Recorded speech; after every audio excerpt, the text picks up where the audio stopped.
എനിക്കതിന് 3 വയസ്സുള്ളപ്പോഴാണ് എനിക്ക് സംസാരശേഷി ഉണ്ടാകുന്നത്. സംസാരശേഷി ഇല്ലാത്ത ആളാണെന്ന് കരുതി എൻ്റെ അച്ഛനും അമ്മയും ഒരുപാട് ഡോക്ടർമാരെയൊക്കെ കാണിക്കുകയും ഒരുപാട് കാര്യങ്ങളൊക്കെ ചെയ്തതാണ്. കാരണം എന്നിൽ നിന്ന് ശബ്ദങ്ങൾ വരുന്നില്ലായിരുന്നു. എന്നെ ഈ ഒരു ആത്മീയ പാതയിലേക്ക് കണക്ട് ചെയ്യാനായിട്ട് പ്രപഞ്ചം കണ്ടുവച്ച ഏറ്റവും വലിയ ടൂളായിരുന്നു എൻ്റെ സംസാരശേഷി എന്ന് പറയുന്നത്. അൺകണ്ടീഷണൽ ലവിനെ കുറിച്ച് പറയുമ്പോൾ ഗുരുജി ക്ലാസ്സിൽ പറയുന്ന ഒരു വേർഡുണ്ട്. നമ്മൾ അൺകണ്ടീഷണൽ ലവ് എന്ന് ഇങ്ങനെ എപ്പോഴും എല്ലാവരും പറയുന്നുണ്ട്. നമ്മൾ തന്നെ സ്നേഹമായി തീരുക. എനിക്ക് ഭയങ്കര ഒരു തിരിച്ചറിവായിരുന്നു അത് കേട്ടപ്പോൾ. നമ്മൾ തന്നെ സ്നേഹമായി തീരുക എന്നുള്ളൊരു അവസ്ഥ. അത് അതിനെന്ന് വെച്ചാൽ സ്നേഹം എന്ന് പറയുന്നത് ഒരു കൊടുക്കൽ വാങ്ങൽ രീതിയിലുള്ള സംഭവമല്ല. സാധാരണ മനുഷ്യരെല്ലാം മനസ്സിലാക്കിയിരിക്കുന്നത് സ്നേഹത്തെ ഒരു കൊടുക്കൽ വാങ്ങൽ രീതിയിലാണ്. അതായത് ഞാൻ നിന്നെ സ്നേഹിക്കുന്നതുകൊണ്ട് നീ എന്നെ സ്നേഹിക്കുന്നു, നീ എൻ്റെ അച്ഛനായതുകൊണ്ട് ഞാൻ നിന്നെ സ്നേഹിക്കുന്നു, അല്ലെങ്കിൽ നീ എൻ്റെ അമ്മയായതുകൊണ്ട് ഞാൻ നിന്നെ സ്നേഹിക്കുന്നു, എൻ്റെ ഭാര്യ ആയതുകൊണ്ട് ഞാൻ നിന്നെ സ്നേഹിക്കുന്നു എന്നുള്ള രീതിയാണ്. അത് ഒരു കൊടുക്കൽ വാങ്ങൽ രീതിയാണ്. അപ്പോൾ അവിടെ സ്നേഹം എപ്പം കൊടുക്കാതിരിക്കുന്നു അപ്പം അതിനെ വിട്ടുപോയി അല്ലേ എന്ന് പറഞ്ഞ അവസ്ഥയാണ്. പക്ഷേ സ്നേഹം എന്ന് പറയുന്നത് ഒരിക്കലും അങ്ങനെ ഒരു കൊടുക്കൽ വാങ്ങൽ രീതിയിലുള്ള ഒരു തത്വമല്ല. മറിച്ച് സ്നേഹം എന്ന് പറയുന്നത് അതൊരു ഗുണമാണ്. അപ്പം നമ്മൾ എപ്പോഴും ആ സ്നേഹം എന്ന് പറയുന്ന ആ ഗുണവിശേഷത്തെ നമ്മുടെ ആ ഒരു ഇന്നർ ബീയിങ്ങിൻ്റെ ഭാഗമാക്കി തീർക്കുന്നു. അപ്പോൾ മാത്രമാണ് നമ്മളിൽ നിന്ന് ആ സ്നേഹം പ്രസരണം ചെയ്യാൻ തുടങ്ങുന്നത്. അവിടെ ഇപ്പോൾ ആ സ്നേഹത്തെ ഞാൻ മുമ്പേ പറഞ്ഞ പോലെ ആർക്കും നിനക്ക് കുറച്ച് സ്നേഹം തരാം, നിനക്ക് ഇച്ചിരി കൂടുതൽ തരാം, ഇദ്ദേഹത്തിന് കുറച്ച് കൂടുതൽ കൊടുക്കാം, അല്ലെങ്കിൽ അദ്ദേഹത്തിന് കുറച്ചേ കൊടുക്കും. കാരണം അത് ക്യാമറയുടെ പുറകിലായിരിക്കും, അതുകൊണ്ട് കുറച്ചേ കൊടുക്കുള്ളൂ.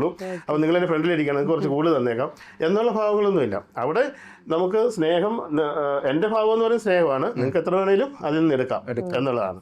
അപ്പം ജീസസ് ക്രൈസ്റ്റ് പിന്നെ പറഞ്ഞ അങ്ങനെയാണ്, ഞാൻ ദൈവം സ്നേഹമാകുന്നു എന്നാണ് അദ്ദേഹം പറഞ്ഞത് അല്ലേ. ദൈവത്തെ സ്നേഹമായിട്ടാണ് സങ്കല്പിച്ചത്, അല്ലെങ്കിൽ സ്നേഹമായിട്ടാണ് അദ്ദേഹം ആ ഗുണത്തെ കാണിച്ചു തന്നത്.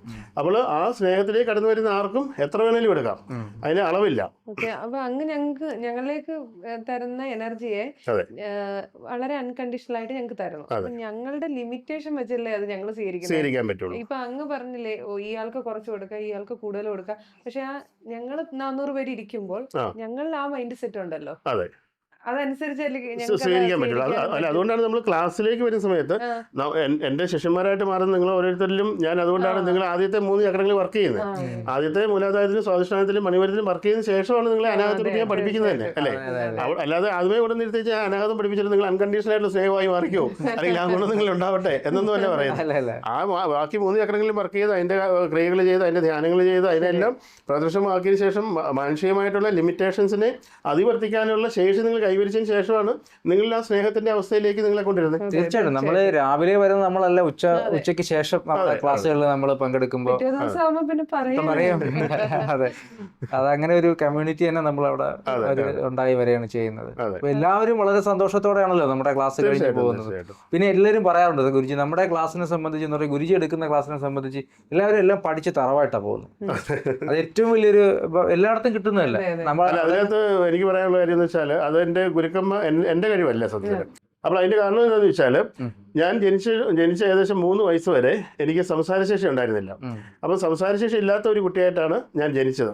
അവിടെ നിന്ന് പിന്നീട് എനിക്ക് സംസാരശേഷി ഗ്രാജുവലി കിട്ടിയപ്പോൾ പോലും എനിക്ക് ഭയങ്കരമായിട്ടുള്ള സ്റ്റാമറിങ് ഉണ്ടായിരുന്നു, വിക്കുണ്ടായിരുന്നു. അപ്പം ഞാൻ എൻ്റെ ഔദ്യോഗിക ജീവിതം തുടങ്ങുന്നത് ഒരു ഇൻസ്റ്റിറ്റ്യൂഷൻ തുടങ്ങിക്കൊണ്ടാണ്, ഒരു കമ്പ്യൂട്ടർ ഇൻസ്റ്റിറ്റ്യൂഷൻ തുടങ്ങിക്കൊണ്ടാണ് എൻ്റെ ഔദ്യോഗിക ജീവിതം തുടങ്ങുന്നത്. അപ്പോൾ ആ സമയത്ത് എൻ്റെ ഇൻസ്റ്റിറ്റ്യൂട്ടിൽ ഞാൻ പഠിച്ച സബ്ജക്റ്റുകൾ പോയി ക്ലാസ് എടുക്കാനായിട്ട് എനിക്ക് പറ്റിയില്ലായിരുന്നു. കാരണം അവിടെ ക്ലാസ് എടുക്കുന്ന സമയത്ത് ഞാനിങ്ങനെ വിക്കി പറയും. അപ്പോൾ എൻ്റെ പിന്നെ ഇൻസ്റ്റിറ്റ്യൂട്ടിലെ കുട്ടികളെല്ലാം അവരവരുടെ വാർഡിന് പോകും. അപ്പോൾ അതുകൊണ്ട് ഞാനവിടെ സ്റ്റാഫിനെ വെച്ച് ടീച്ചേഴ്സിനെ വെച്ചിട്ട് ആണ് ഇൻസ്റ്റിറ്റ്യൂട്ട് റൺ ചെയ്തുകൊണ്ടിരുന്നത്. ഈ സബ്ജക്റ്റുകൾ എനിക്ക് നന്നായിട്ട് അറിയാം, പക്ഷേ ഒരിക്കലും എനിക്കത് ക്ലാസ് എടുക്കാൻ പറ്റുന്നില്ലായിരുന്നു. അപ്പോൾ ആ ഒരു തലത്തിൽ നിന്ന് പിന്നീട് എൻ്റെ ഈ പ്രാക്ടീസുകൾ തുടങ്ങി എൻ്റെ ഗുരുവിനെ കണ്ടെത്തി ഗുരുവിനെ ദീക്ഷയൊക്കെ സ്വീകരിച്ചതിന് ശേഷമാണ് എനിക്കിതുപോലെ സംസാരിക്കാനുള്ള ആ ഒരു ഇതിലേക്ക് ഞാൻ വരുന്നത്.